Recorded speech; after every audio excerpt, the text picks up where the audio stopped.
In the middle of the North Pacific Ocean, the nearest coastline more than 1,000 miles away, the evidence of human activity is visible from every angle.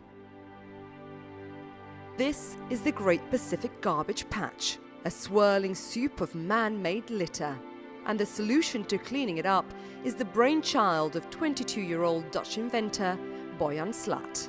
Right now, trillions of pieces of plastic have accumulated in these large offshore garbage patches. It damages ecosystems. It's an economic problem as well, about $13 billion per year of damage. These pieces of plastic, they attract chemicals, and those chemicals then get transported into the food chain through the plastic, which also includes us humans. I do think the major challenges humankind faces in this century is in the avenue of sustainability. 4 years ago, at just 19 years old, Slat founded the Ocean Cleanup. We need to clean up what's already out there. It doesn't go away by itself. Single-use items are a particular issue. Although recycling has become more popular and accessible in recent years, only 14% of global plastic packaging is collected for recycling, according to the World Economic Forum. In May 2017, Slat and a team of 65 scientists and engineers unveiled their latest project. This floating barrier sits in the water, trapping plastic while water flows beneath. Instead of going after the plastic, we let the plastic come to us so that we could then take it out of the water and bring it to land for recycling.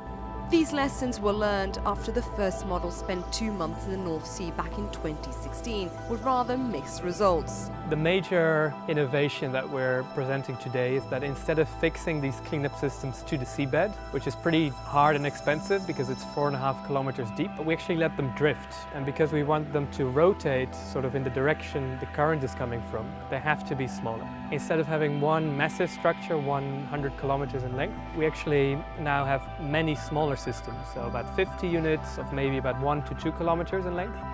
At the Dutch organisation's headquarters, oceanographer Julia Reiser leads the research into what kinds of items find their way into our seas. What we have here is a collection of different types of plastic. They are mostly fragments coming out of the breakdown of plastics, like single-use plastic, like plastic lids and bottles, as well as fishing gear that's lost or discarded at sea.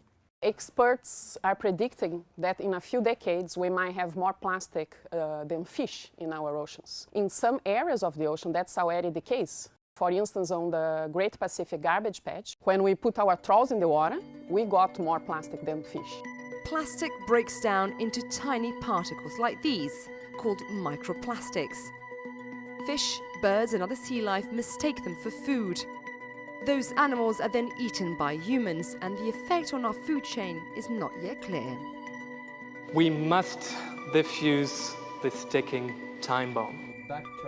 Boyan Slat and the Ocean Cleanup believe that their innovations can clean up to half of the Great Pacific Garbage Patch within 5 years.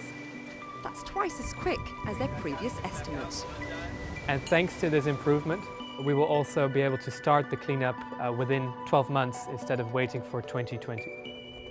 Bold claims from the young entrepreneur, but it is a welcome thought for the 3 billion people that WWF say rely on fish as well as seafood as their main source of protein.